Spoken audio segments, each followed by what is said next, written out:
सभी समाजों में किसी न किसी रूप में विवाह की प्रथा है। ये प्रथा क्यों है? इससे क्या क्या लाभ हैं? प्रत्यक्ष या अप्रत्यक्ष कहीं इसमें कोई रहस्य तो नहीं है? इस विवाह पद्धति को हमारे बड़े ऋषि महर्षियों ने पता नहीं कितनी लंबी खोज के बाद स्थापित किया, और इसका सारे का सारा महत्व आध्यात्मिक है। सांसारिक तो है ही, मूल आध्यात्मिक है। आपने जो कारण दिए हैं कि क्या ये शारीरिक संतुष्टि के लिए है, बच्चे उत्पन्न करने के लिए है, या परिवार की प्रथा को बनाए रखने के लिए है, या वृद्धावस्था में साथ के लिए है, या अकेलेपन को दूर करने का उपाय है, या ये एक परंपरागत विधि है, ये सब कारण बहुत इम्पोर्टेंट नहीं है। इन सब कारणों के कारण विवाह की प्रथा नहीं चली। तुम कहते हो कि शारीरिक संतुष्टि के लिए तो नहीं है, तो अगर तुम एक ऐसे समाज की कल्पना करो जिसमें विवाह की प्रथा ही ना हो, तब भी समाज में स्त्री और पुरुष तो होंगे ही, और अवस्था के अनुसार, शारीरिक आवश्यकता के अनुसार आकर्षण भी होगा ही। तो उस समाज में भी शारीरिक संतुष्टि होगी, मिलन तो होगा ही। जब स्त्री और पुरुष होंगे तो शारीरिक स्तर पर भी मिलन होगा ही, विवाह हो या ना हो।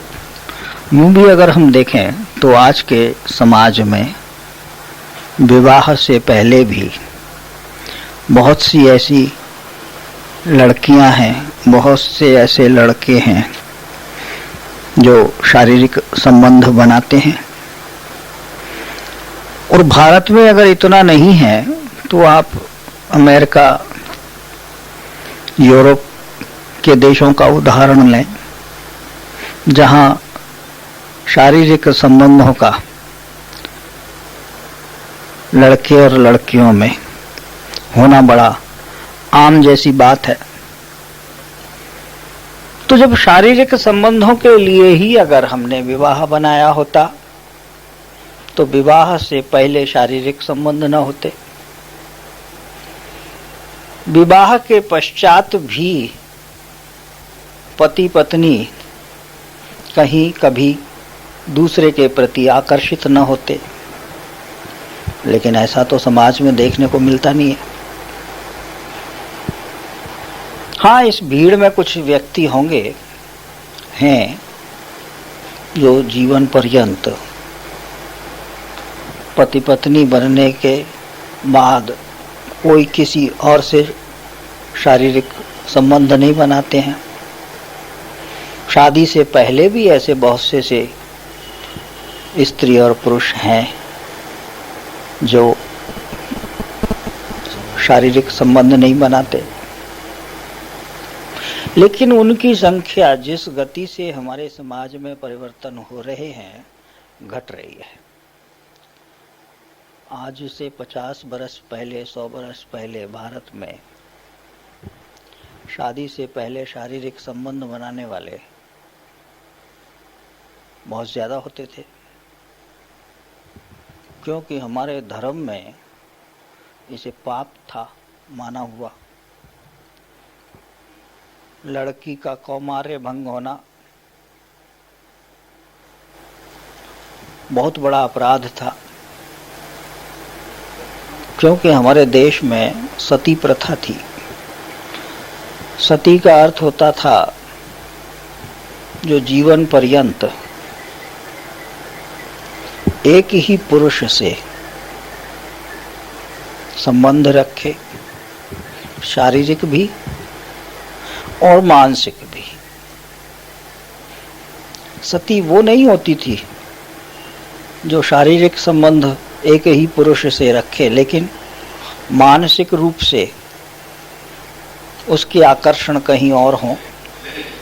सती का तो अर्थ ही होता था जो शारीरिक, मानसिक और आत्मिक सारे संबंध एक ही व्यक्ति से रखती थी। तो सिर्फ शारीरिक संतुष्टि के लिए शादी का विधान होना कहीं भी सिद्ध नहीं होता है।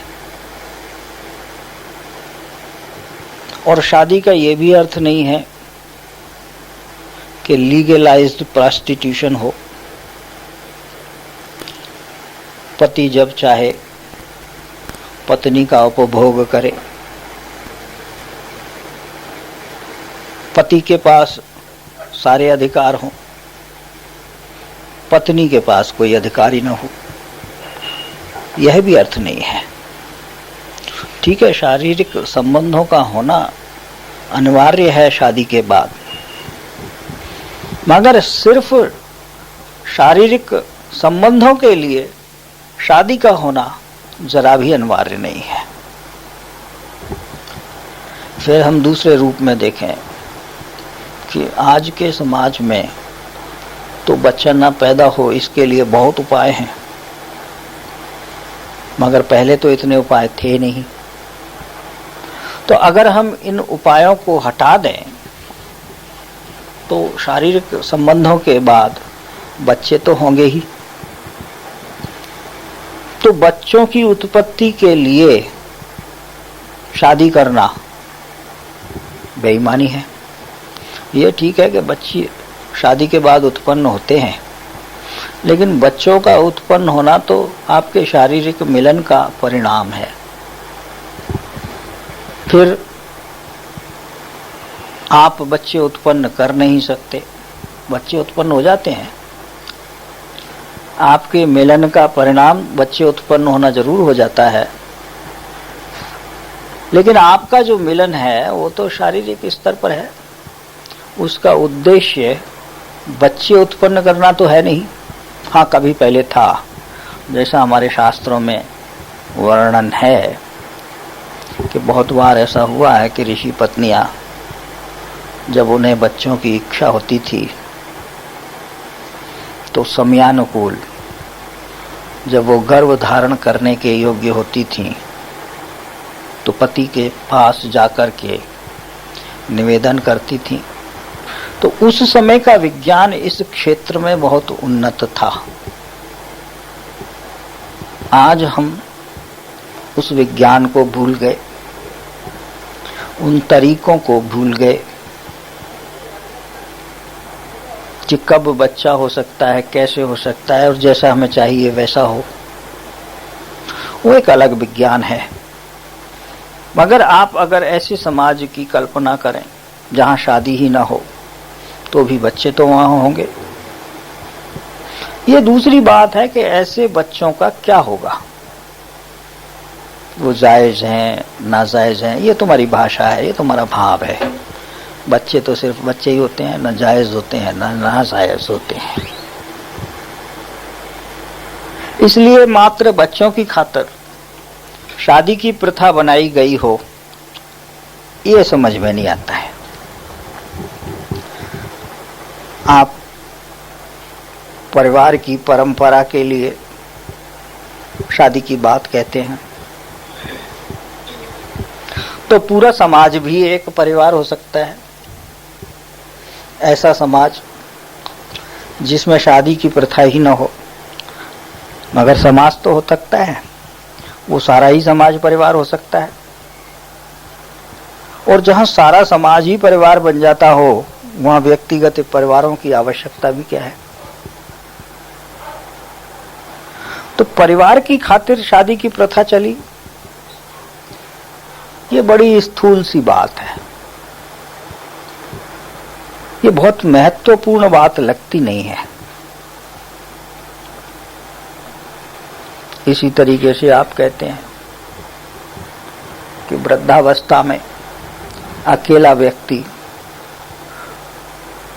सुखी नहीं हो पाता, वृद्धावस्था में व्यक्ति को एक साथी की आवश्यकता पड़ती है। वृद्धावस्था में एक दो दूसरे की देखभाल कर लेते हैं, पति पत्नी का आपस में सहयोग हो, उनका समय ठीक कटे, एक दूसरे के दुख दर्द में सहायक हों, एक दूसरे के प्रेम में सहायक हों।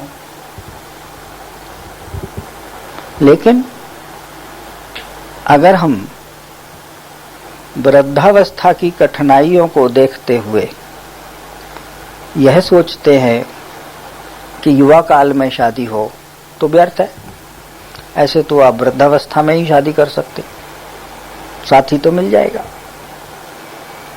दुख दर्द तो बट जाएगा।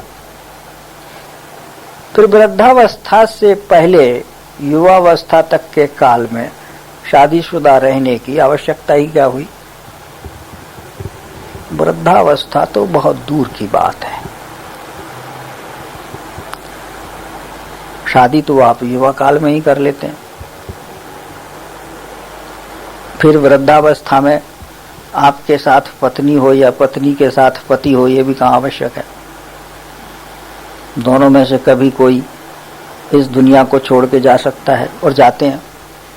और बहुत ऐसे व्यक्ति हैं जो वृद्धावस्था तक पहुंचने से पहले ही पुनः अकेले हो जाते हैं। तो वृद्धावस्था की, अकेले की अवस्था की जो बात है वो किसी रूप में शादी से सीधे सीधे सिद्ध नहीं होती है। फिर वृद्धावस्था तक पहुंचते पहुंचते युवा काल में की हुई शादी वाले जोड़े इतने परेशान हो जाते हैं कि पता नहीं उन दोनों में लगाव भी रहता है कि नहीं। वैसे लगाव तो आजकल युवावस्था में भी देखने को नहीं मिलता है, वृद्धावस्था की तो बात ये अलग है। तो मनुष्य के अकेलेपन को दूर करने का उपाय शादी नहीं है। फिर जब तक मनुष्य अकेला नहीं होता है उसे कोई भी सूक्ष्म अनुभूति नहीं होती है। अगर आप अकेले नहीं हो सकते हैं तो आप परमात्मा का अनुभव नहीं कर सकते। अगर आप अकेले नहीं हो सकते हैं तो आप स्वयं का भी अनुभव नहीं कर सकते। अगर आप अकेले नहीं हो सकते हैं तो आप अपने अंतर में प्रवेश ही नहीं कर सकते। और फिर कब होते हैं दो, कहाँ होते हैं दो? दो व्यक्तियों का भी मानसिक संसार सदैव अलग अलग होता है। रुचि अलग होगी, भाव अलग होंगे, क्रिया अलग होगी, आवश्यकताएं अलग होंगी। क्या मिलता है दोनों में? हाँ, किसी कारणवशात वो दो एक साथ रहें ये अलग है, लेकिन वो दो एक नहीं होते हैं, होते अलग अलग ही है। तो दो अलग अलग व्यक्तित्व का साथ साथ नहीं है, दो अलग अलग मानसिक स्तरों का मिलाप मिलाप नहीं है। कंप्रोमाइज हो सकता है, मजबूरी हो सकती है। ये वो साथ नहीं है जो साथ कहा जाए। ये तो एक मजबूरी है। सामाजिक नियम हो सकते हैं, रीति रिवाज हो सकते हैं, मगर उन दोनों का एक होना किसी भी रूप से इस तरह नहीं घटता है। ना ही विवाह का कारण मात्र सामाजिक परंपरा हो सकती है। आप कहते हैं अगर विवाह न होगा तो समाज प्रदूषित होगा, मगर समाज तो विवाह के बाद भी प्रदूषित होता है। और समाज के प्रदूषण का विवाह से कोई संबंध नहीं है। फिर आप तो स्वयं ही कहते हो विवाह बंधन में बंध गए। अब जो बंधन में बंध गया वही तो गुलाम है, जो बंधन में बंधा है वही तो दास है। और दासों का जीवन भी क्या कभी कोई जीवन रहा है? दासों के जीवन में कब फूल खिलते हैं, कौन सी सुगंध उठती है, कब मुस्कुराते हैं वो? ना, दासों का जीवन तो बड़ा दयनीय जीवन है। तुम प्रथम चरण पर ही विवाह बंधन में बांधकर दोनों को दास दासी बना देते हो। अब ये ठीक है कि हमारा समाज मेल डोमिनेटेड सोसाइटी है, पुरुष प्रधान समाज है, तो पत्नी तो लिखती है चरणों की दासी, पति नहीं लिखता है। मगर वो जो चरणों की दासी लिख रही है वो भी कहाँ दासी है, वो भी तो मालकिन है, और नहीं है तो सारे जीवन मालकिन बनने का ही तो प्रयत्न करती है। तो जब दो व्यक्तियों के बीच में कंपटीशन हो, मालिकाना हक के लिए लड़ाई चल रही हो, एक दूसरे को दबाने के लिए प्रयत्नशील हो, तो ये कैसा दोनों का एक होना है? कहाँ हुए दोनों एक? और जब इस स्तर पर ही एक नहीं हुए तो फिर वो कौन से स्तर पर एक होंगे? शारीरिक स्तर पर तो एकता संभव ही नहीं है। आप अपने ही एक हाथ को दूसरे हाथ से, एक पंजे को दूसरे पंजे से पूरी तरह छू नहीं पाते, क्योंकि अगर आपका एक हाथ दूसरे हाथ को पूरी तरह छू ले तो बाहर के वायु दबाव से वो इस तरह जुड़ जाएंगे कि आप अपने प्रयत्नों से उसे अलग ही नहीं कर पाएंगे, और फिर किसी भी प्रयत्नों से वो अलग नहीं होगा, टूट भले ही जाए। तो जब एक हाथ दूसरे हाथ का पूरा स्पर्श नहीं कर सकता है तो शारीरिक स्तर पर एक होने की बात बिल्कुल गलत है, संभावना ही नहीं है। मानसिक स्तर पर हम एक हो नहीं सकते। हर व्यक्ति के संस्कार अलग हैं, व्यक्तित्व है, मान्यताएं हैं, धारणाएं हैं। हर व्यक्ति में जो कुछ उसके मस्तिष्क में भरा गया है वो अलग अलग है। इसी कारण सबकी समझ अलग अलग है, बुद्धि अलग अलग है,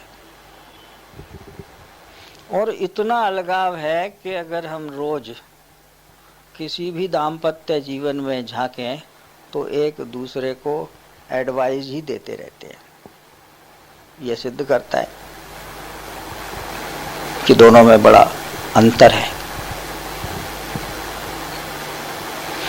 तो फिर इन सब कारणों से विवाह की पद्धति बनाई गई हो, ऐसा तो नहीं लगता है। सबसे मुख्य तो बात यह है कि हमारे महापुरुषों ने इस प्रकृति और पुरुष को जानने के पश्चात जितने भी नियम बनाए वो सब मनुष्य की आत्मिक उन्नति के लिए बनाए। ऐसा अकेला कोई भी नियम नहीं बनाया जिससे मात्र भौतिक उन्नति हो। भौतिक उन्नति गौण है, भौतिक उन्नति की आवश्यकता है। भौतिक उन्नति के बिना जीवन कठिन हो जाएगा, मगर भौतिक उन्नति ही मुख्य ध्येय नहीं है।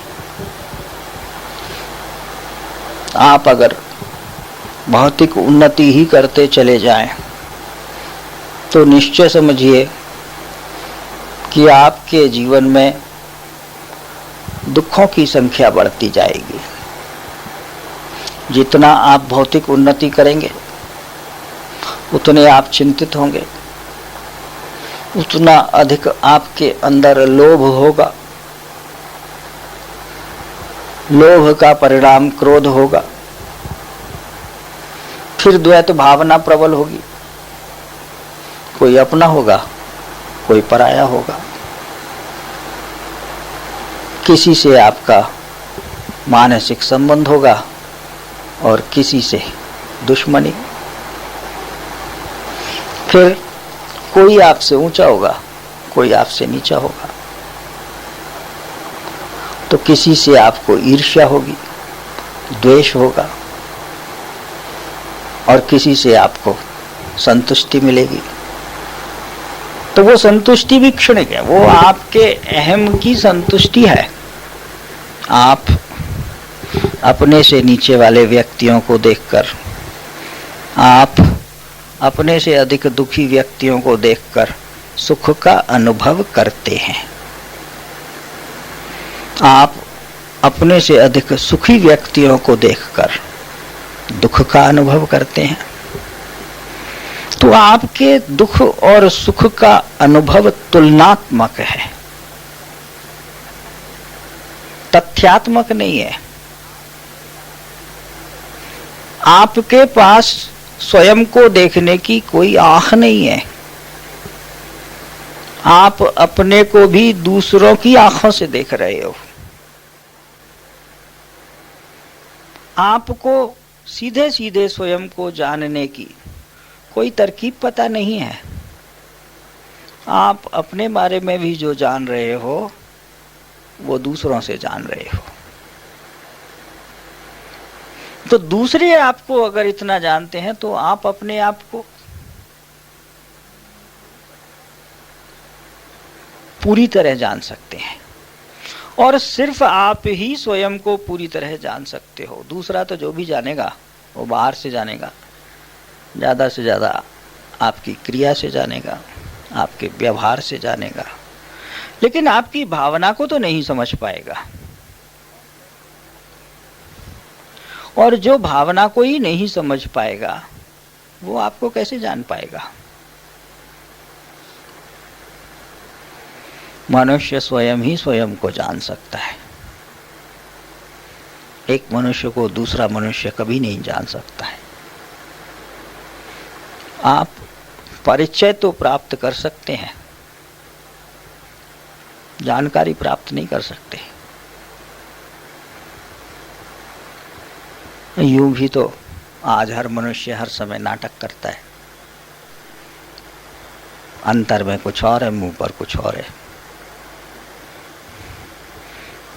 अंदर कुछ और है, बाहर कुछ और दिखा रहा है।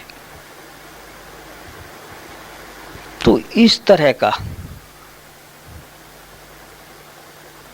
जीवन जिसमें एक रूपता नहीं है, एक रास्ता नहीं है, जिसमें अंदर और बाहर साम्य नहीं है, वो जीवन मात्र दिखावा है, झूठ है। और जिसका जीवन ही झूठ हो उसे भला सत्य की प्राप्ति कैसे होगी? जबकि मनुष्य के जीवन का मूल उद्देश्य है सत्य की प्राप्ति करना। तो सत्य की प्राप्ति के लिए आपको स्वयं भी सत्य होना पड़ेगा।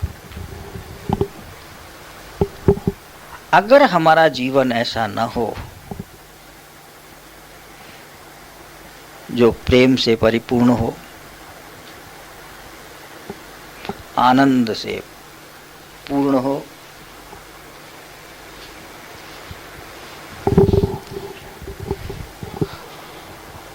जिसमें द्वैत भाव न हो, जिसमें प्रतियोगिता न हो,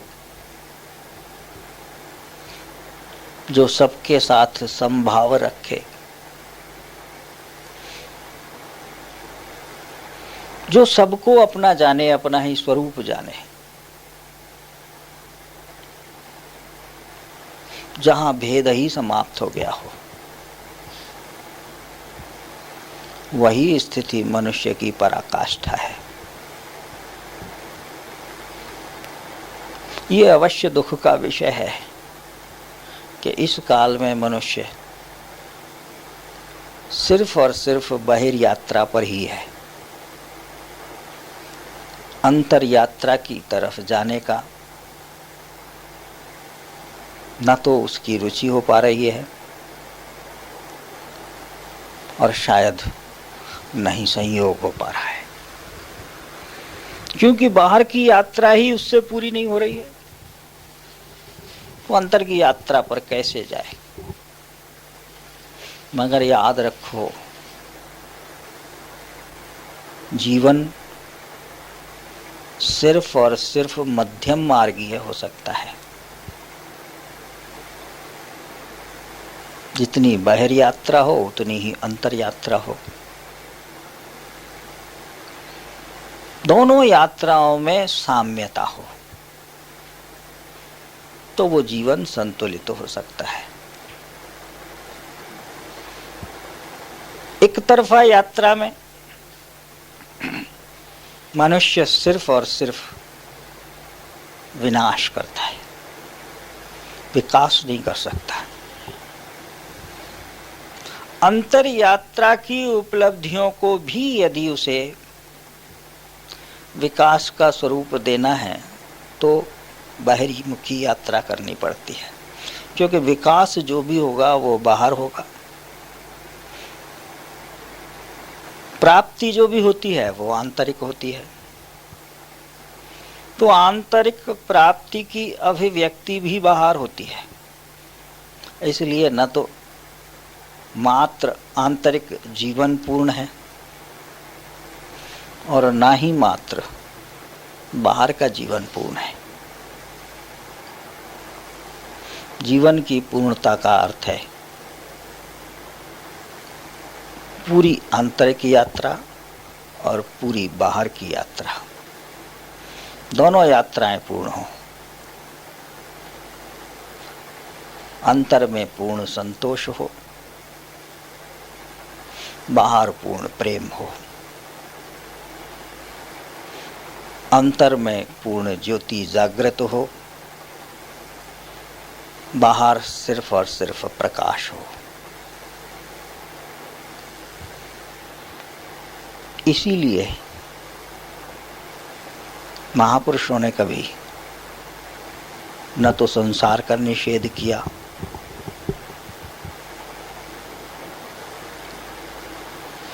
और अंतर में जाने की सदैव प्रेरणा दी। और एक स्थिति तो फिर ऐसी आती है जहां न अंतर अलग होता है न बाहर अलग होता है।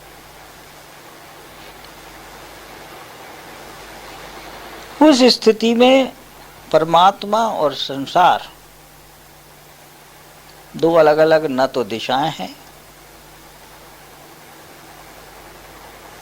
और ना ही दोनों में कोई अंतर है।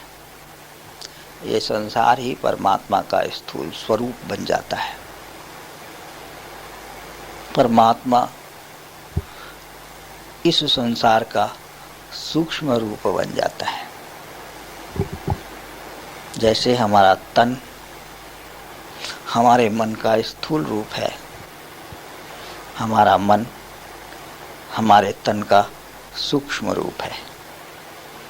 जैसे मनुष्य साइकोसोमेटिक है, तन और मन अलग अलग नहीं है,